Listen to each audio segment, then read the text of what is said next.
Tá? Abra sua Bíblia no texto de Números capítulo 18.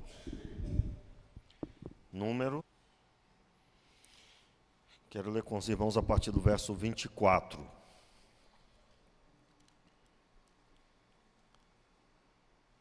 Amém? Aliás, vamos ler o verso 21. Todos encontraram? Digam amém. Diz assim a palavra de Deus: Aos filhos de Levi dei todos os dízimos em Israel por herança, pelo serviço que exercem, o serviço da tenda da congregação. Verso 24. Porque os dízimos dos filhos de Israel, que oferecem ao Senhor em oferta alçada, dei-os por herança aos levitas, pois eu lhes disse: no meio dos filhos de Israel nenhuma herança terão.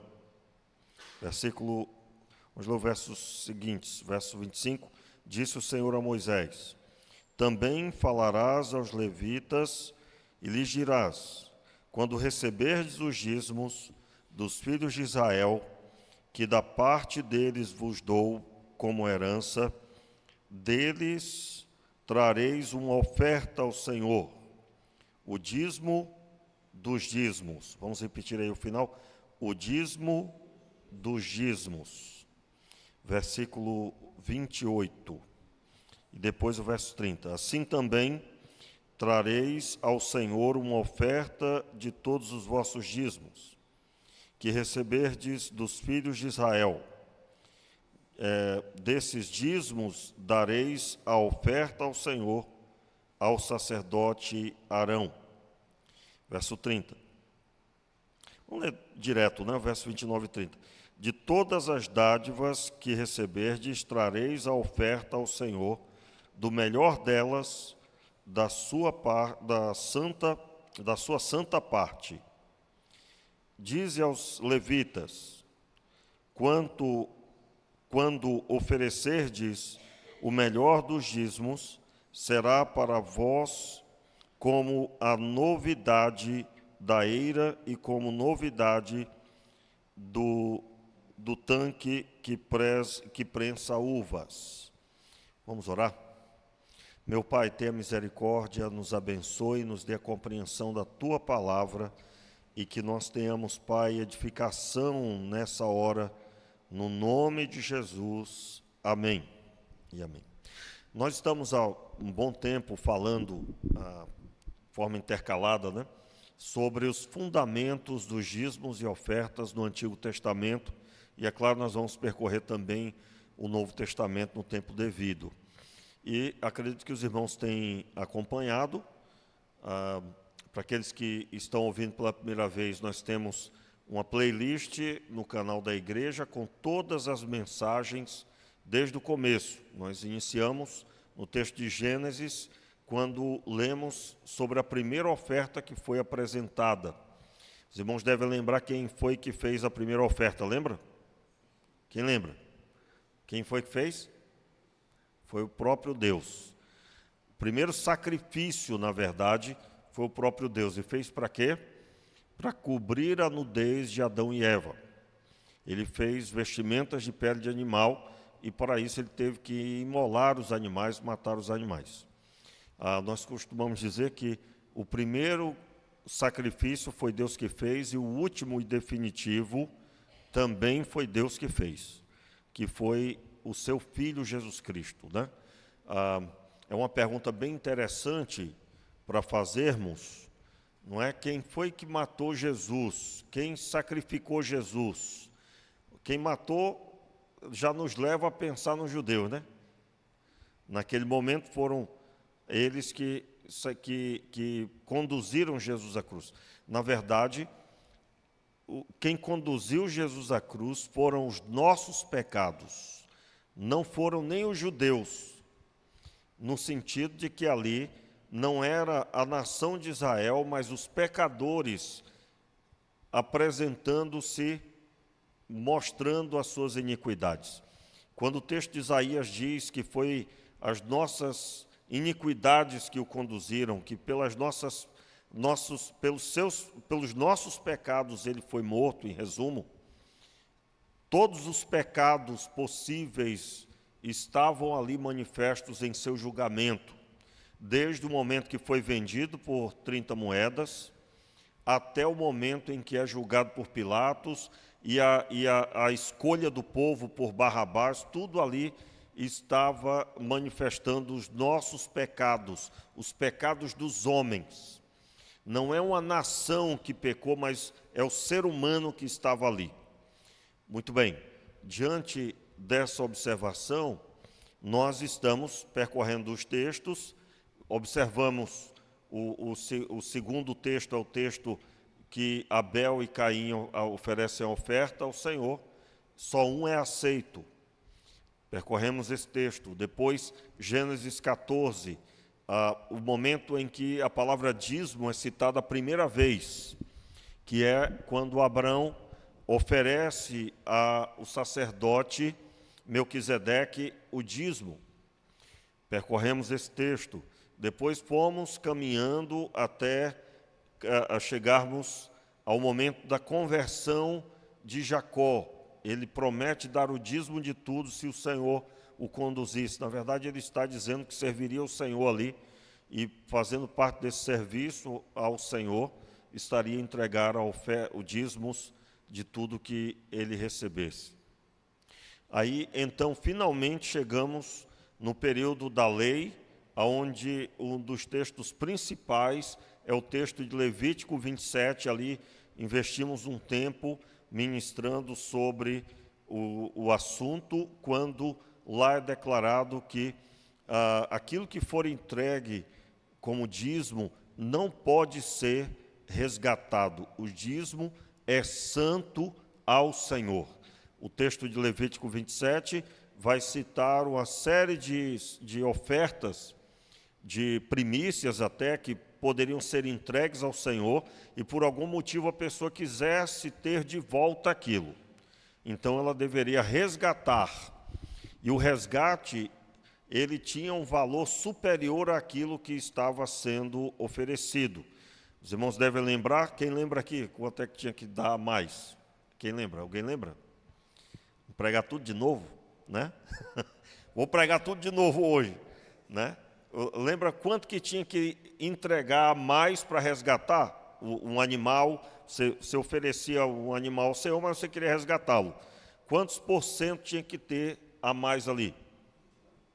20%, que é um quinto, né? Um quinto. Então,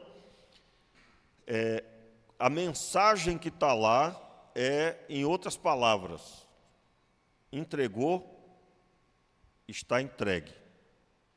Não busque de volta. Então havia uma mensagem que depois é repetida por Jesus no Novo Testamento, que a palavra do crente seja sim, sim, não, não. E aí não é para ser teimoso não, viu, gente? Pastor, como diz a Bíblia, né? Aí a pessoa está lá, ranzinza numa coisa, e pastor, eu não posso voltar atrás, pastor. Eu tenho que ser sim, sim ou não, não. E eu disse sim. Ó, meu Deus do céu, calma, né? O sim, sim, é se você fez algo, se você confirmou algo, se você está correto na sua caminhada, ainda que com dano, mas permaneça naquilo que você tem que estar, que é o sim que você deu.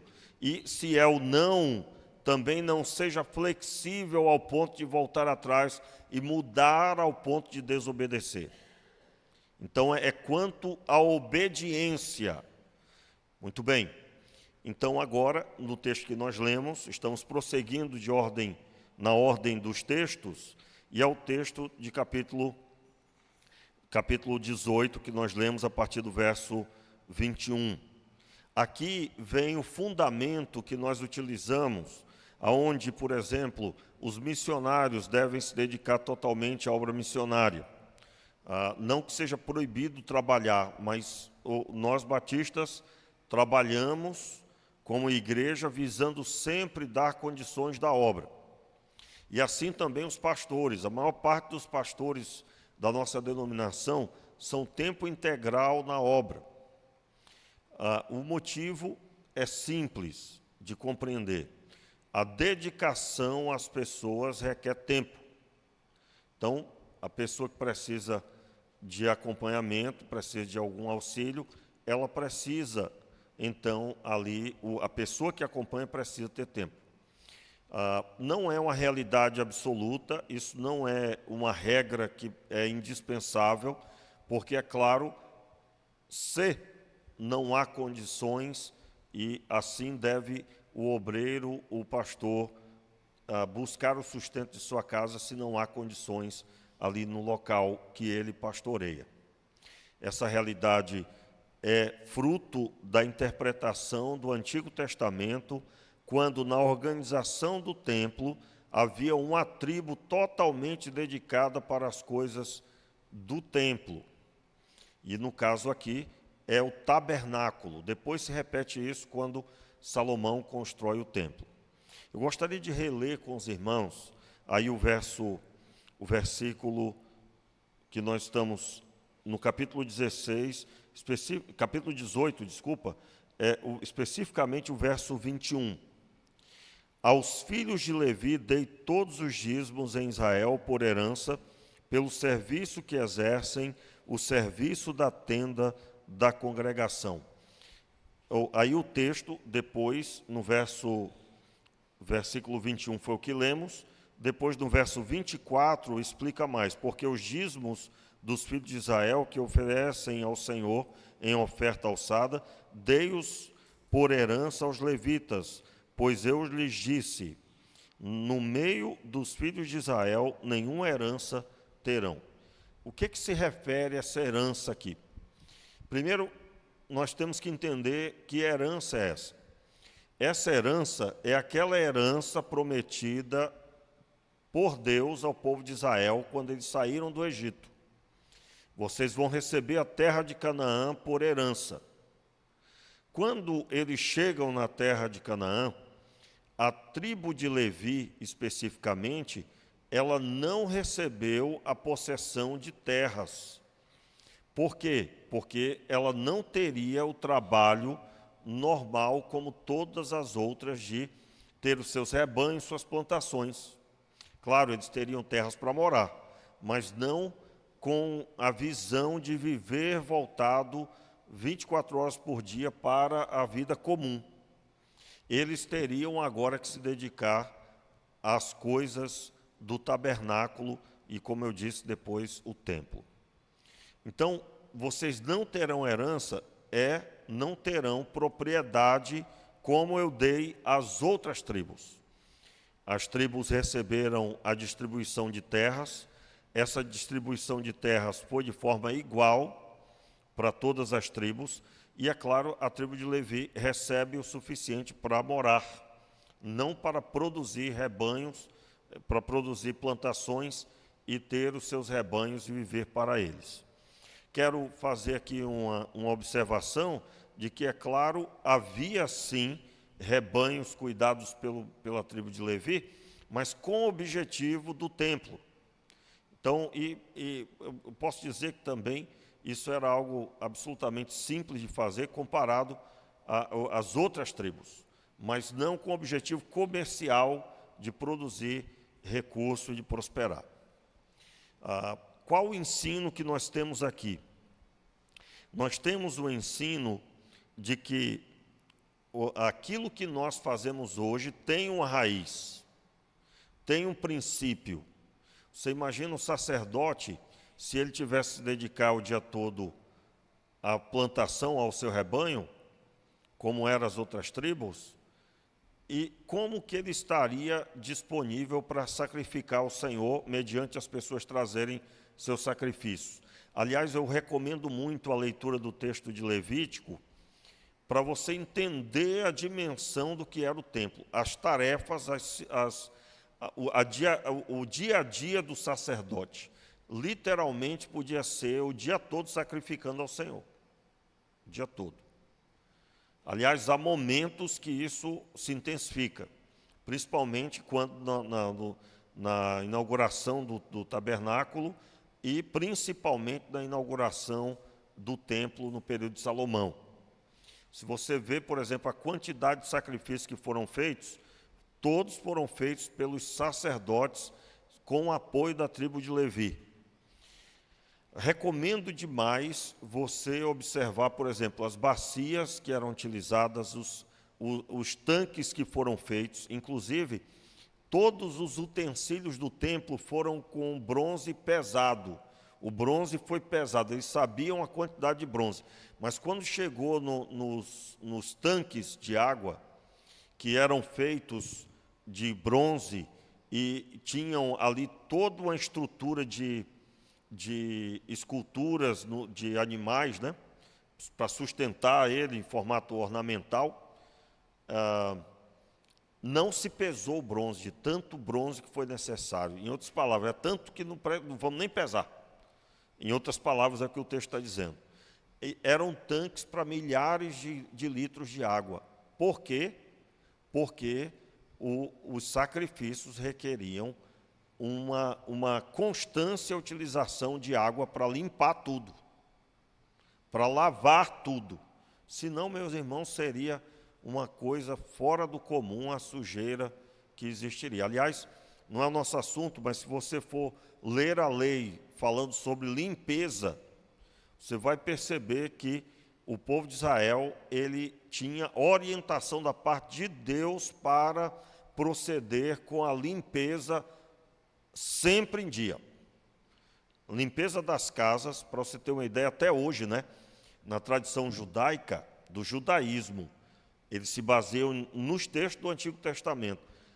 Uma vez por ano, a família toda tem que se reunir e juntos eles retiram tudo que está dentro da casa e aquilo que não usam mais ou que não vão usar, eles têm que descartar aquilo, dar para alguém vender, fazer alguma coisa. E você vai encontrar registro que até as paredes são lavadas. Não sei como é possível isso, mas é o que é dito no registro do que é feito. De onde surgiu isso? Você vai encontrar, por exemplo, na lei, orientações de limpeza. Quando alguém aparecia com alguma enfermidade, que poderia ser algo parecido com a lepra, por exemplo, a casa da pessoa teria que ser totalmente limpa, e aí tem uma série de orientações lá, e se não resolvesse, até mesmo, enfim, é bem longo o assunto, mas se não resolvesse, a casa teria que ser destruída.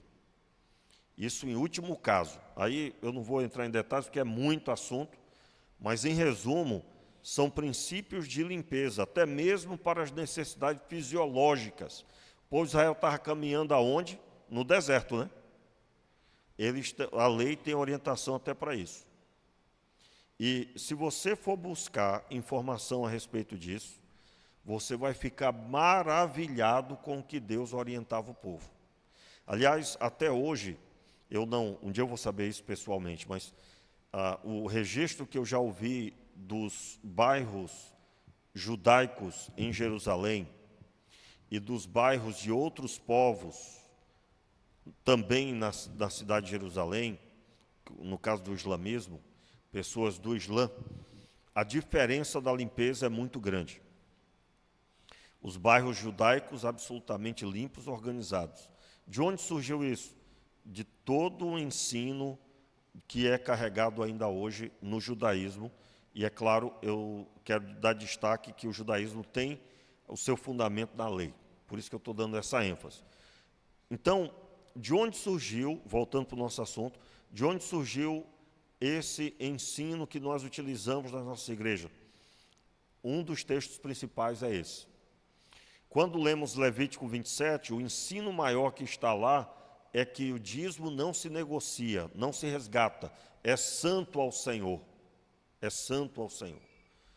Todas as outras ofertas, sacrifícios que eram oferecidos, sacrifícios não, ofertas, quando era entregue, né, a porção como é que chama? Das plantações, das criações, tudo isso poderia ser até resgatado, mas não os dízimos. Isso não pode ser resgatado.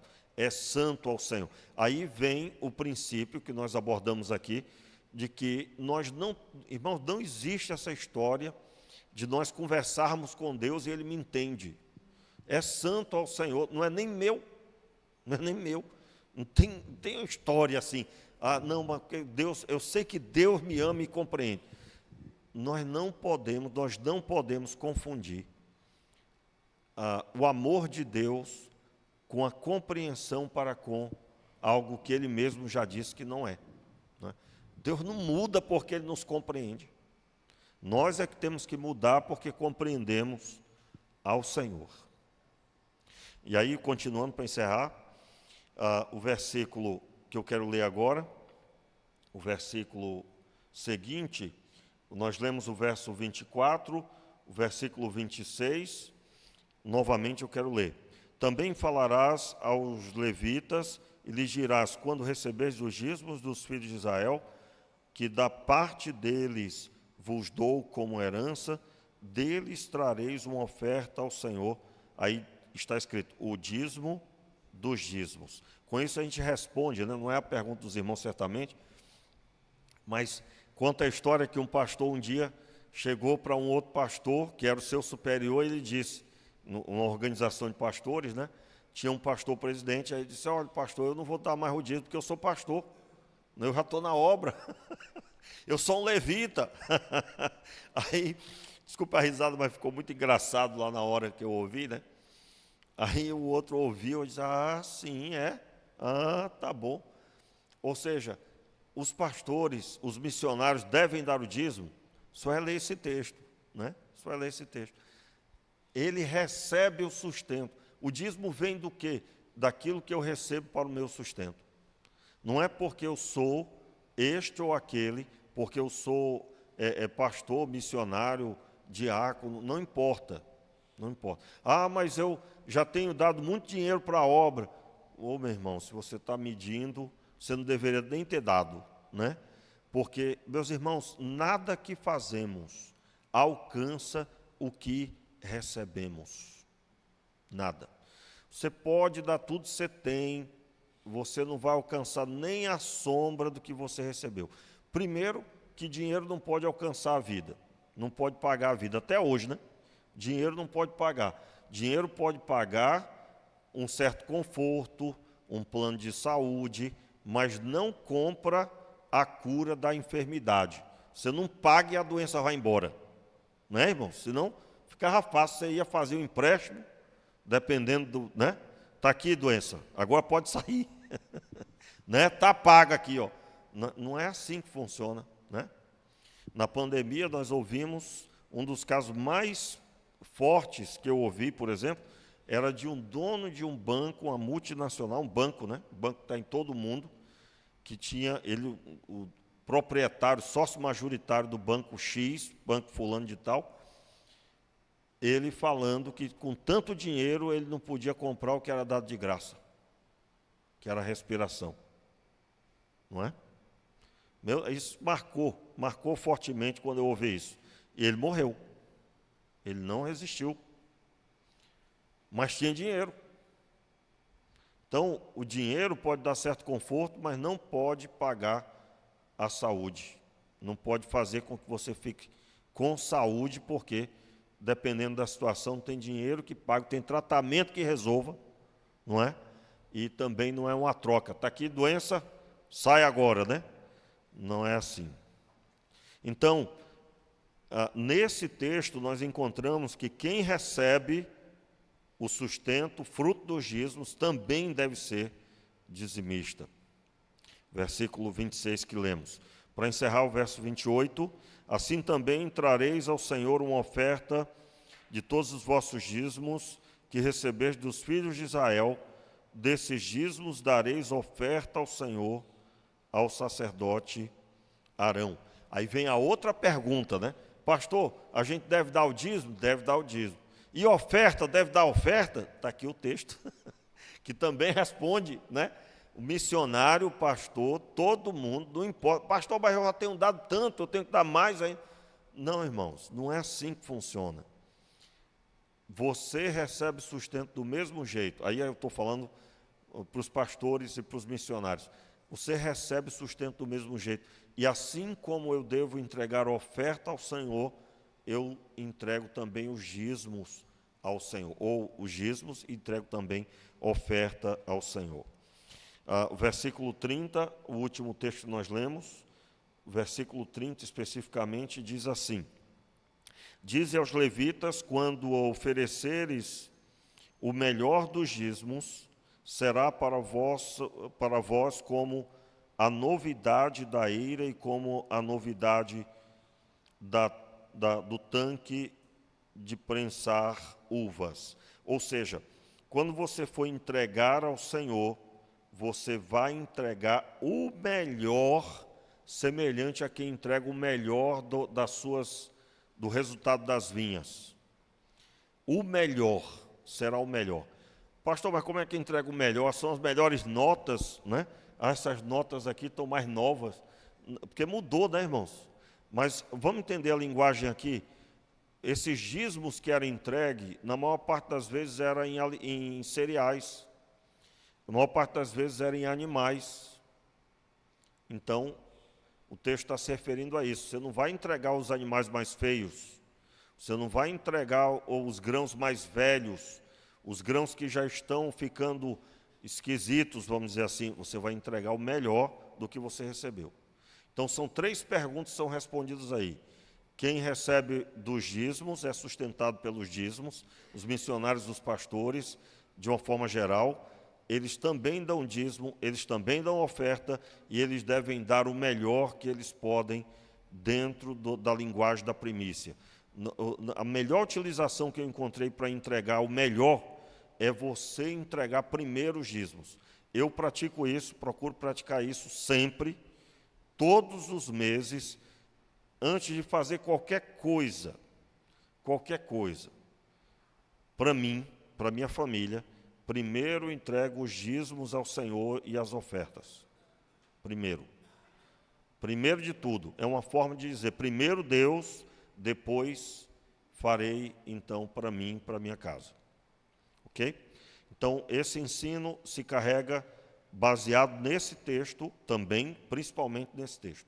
Vamos ficar de pé e vamos orar. Desculpe aí tão longo, irmãos, mas a falar desse assunto é falar tão rápido, né? Vamos orar? Vamos consagrar ao Senhor, então, dízimos e ofertas nessa hora.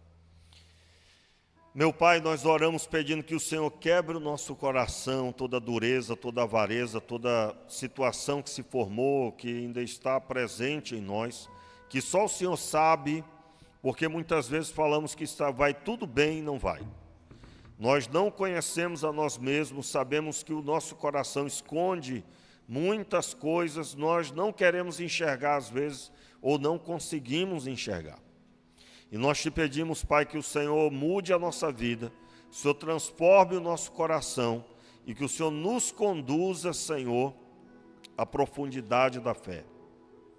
Sim, Pai, oramos assim para a glória do Teu nome e te pedimos, Senhor, também pela nossa nação, que o Senhor tenha misericórdia e quanto à área financeira, Senhor, que estamos contemplando, Senhor, tantos problemas.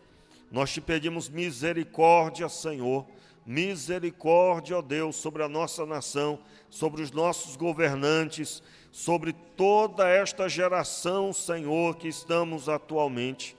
Nós te pedimos salvação, Senhor, do presidente até os governadores, os prefeitos, os senadores, deputados estaduais e federais. Sim, Pai, os vereadores, os milhares de vereadores espalhados por essa nação, te pedimos salvação sobre eles, sabedoria dos céus mediante a conversão. Seja o nome do Senhor sobre a nossa nação, Senhor. E assim, Pai, o Senhor tenha misericórdia de cada um, no nome de Jesus. Amém.